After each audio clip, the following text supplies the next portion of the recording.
If your Dometic RV water heater suddenly stops working, chances are one of its built-in safety reset buttons has tripped. Knowing where these reset buttons are and what they mean can save you time, frustration, and unnecessary service calls.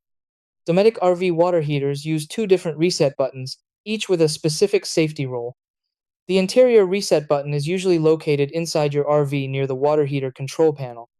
This button may light up after repeated ignition failures, meaning the heater tried to ignite but couldn't. The exterior reset button is found outside, directly on the water heater unit.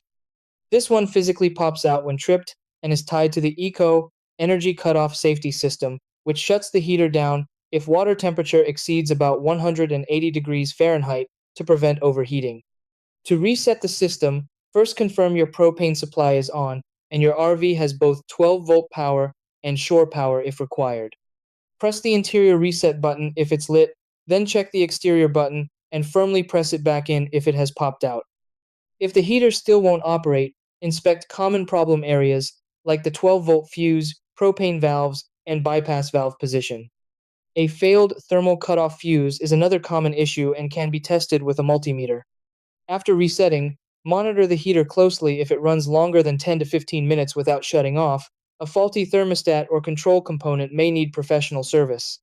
Regular maintenance, including annual tank flushing, helps prevent most reset-related problems.